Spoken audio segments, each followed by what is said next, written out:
welcome to this deep dive. Today we're digging into something pretty major.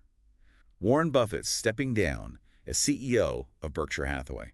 A huge moment, really. Absolutely, but it's more than just a headline in the financial pages, right? He gave this incredible 4.5-hour address, 40,000 people there, millions online. Yeah, quite the farewell. So our mission here is to pull out the key insights from that.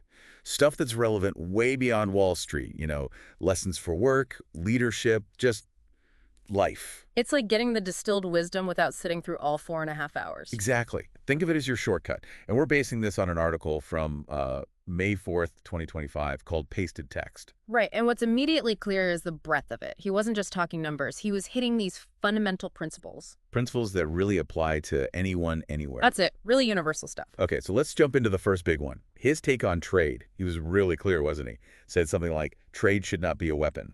He did. Very strong stance. His view is that nations prosper together through cooperation, not conflict.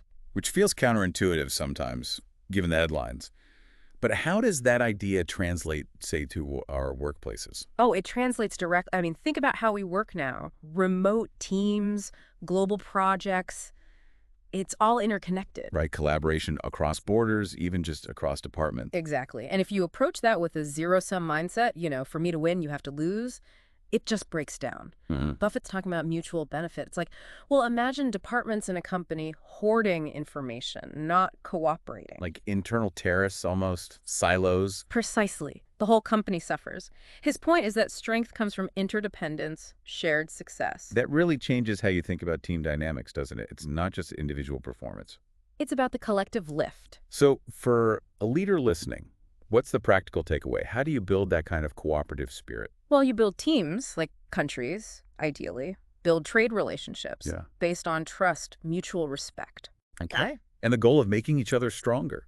A leader needs to actively break down those silos we mentioned, foster communication, shared goals, make it clear that, say, marketing success helps sales and engineering's input helps product. It's about strengthening the whole system. Building bridges, not walls, inside the company. Makes sense. Yeah. Okay, another thing that really stood out was his perspective on market swings. He sort of brushed off recent volatility. He really did. That quote, what has happened in the last 30, 45 days is really nothing. Yeah. And then saying a potential 50% drop in his own stock would be a fantastic opportunity. I mean, who thinks like that? With someone playing the long game, it's such a stark contrast to how a lot of the business world operates, isn't it? Totally. We're often so focused on the next quarter, the latest pivot, reacting to every little dip. Layoffs based on short-term forecasts, endless reorganizations.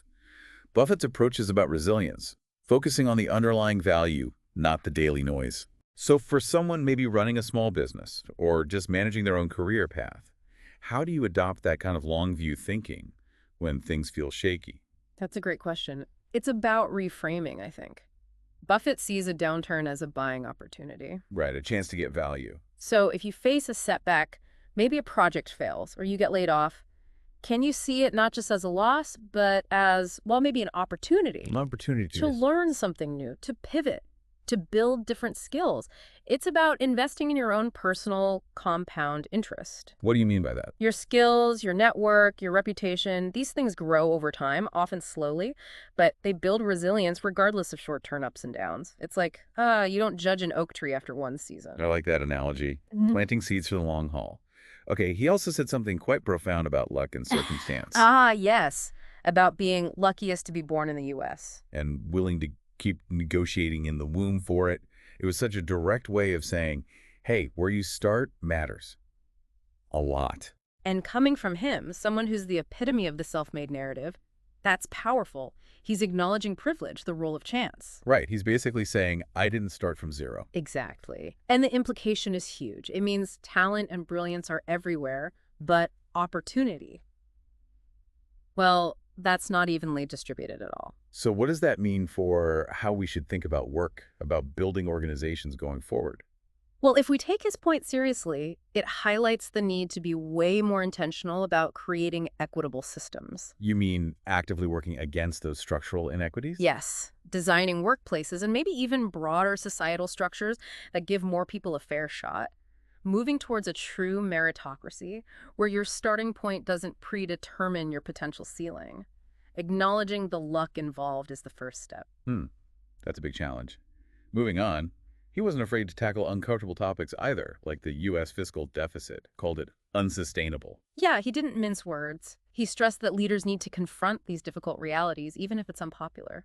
Which says a lot about his own leadership style, right? Clarity over trying to please everyone. Absolutely. He prioritizes truth-telling, and that kind of principled leadership, especially when things are uncertain or difficult, is, well, it's invaluable. So if you're a manager, a founder, what's the lesson there, beyond just acknowledging problems? It's about understanding what really builds a strong, resilient culture. It's not just the free snacks or the ping pong table. Important, maybe, but not foundational. Right. Real strength comes from leaders who face the music, address the tough stuff directly, and make decisions based on principles, not just popularity polls. Avoiding bad news doesn't make it go away. Like a doctor needing to deliver a difficult diagnosis. Got it. Then there was that anecdote about Berkshire pulling back from a huge deal. Nearly $10 billion. Yes. And holding on to, what, $100 billion in cash? Because he's waiting for those hell yes opportunities. That speaks volumes about patience, doesn't it? And discernment. It really does. And again, it flies in the face of that whole move fast and break things ethos we hear so much. Especially in tech and innovation circles. Right. Buffett's approach shows that sometimes the best move is no move.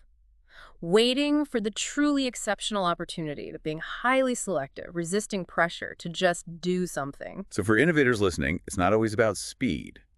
There's a place for waiting. Exactly. It's about finding that balance between being agile and being wise. Patience isn't just sitting around, it's active discernment. It prevents costly mistakes. It's like a master craftsman taking the time to measure twice before cutting. Measuring twice, cutting once. Okay. And of course, the big transition itself, Great Abel taking the reins. A pivotal moment for Berkshire. And Buffett's description of Abel was interesting. Quiet intensity, operational acumen, relentless work ethic. He even said Abel was more suited for this era. An evolution. That word evolution is key, I think. He wasn't looking for a clone of himself. Right, not Buffett 2.0. No, he recognized that different times call for different strengths.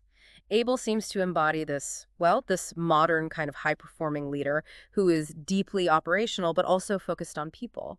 You mean like that worker one concept? Competent but also compassionate, focused on growth. Something like that, yeah. It suggests a shift, perhaps, from the larger-than-life CEO to someone more grounded, more present, more focused on the collective and serving the organization. A different archetype for leadership in this era. Possibly. More hands-on, as Buffett put it. So, wrapping this up, as Buffett steps back from the CEO role, what's the core essence? What's the enduring legacy we should take away? You know, when you strip it all back, it's a set of remarkably consistent principles he's lived by for decades. Like what? Do what you understand. Be honest. Say what you mean. Treat people like partners, not just counterparties. And fundamentally believe in long-term value, long-term goodness, integrity. That famous line about the tide going out and seeing who's swimming naked. Exactly. That sums up his emphasis on integrity through thick and thin. He's been consistent. So it's fair to say his impact goes way beyond the balance sheet. Oh, absolutely. The financial success is, of course, staggering. But maybe the real legacy is in the thinking he's influenced, the example he set. How so? He's shown you can be incredibly successful in business while being decent, ethical, and focused on the long run. He leaves behind not just wealth, but maybe a slightly wiser, more thoughtful approach to it all. A legacy etched in wisdom, perhaps. Okay, so we've touched on quite a bit. Cooperative prosperity, long-term thinking over short-term reactions, the role of luck and context, courageous leadership, the power of patience, and this idea of evolving leadership with Greg Abel, all underpinned by Buffett's core values. Which brings us to the final thought, really, for you listening. Thinking about Buffett's journey and these principles, what are those truths, maybe the ones we easily forget in your own work, your own life, that could use some fresh attention? How can you apply some of this long-term thinking, this focus on integrity and cooperation as you navigate your own path? What does your own legacy etched in wisdom look like? Something to ponder.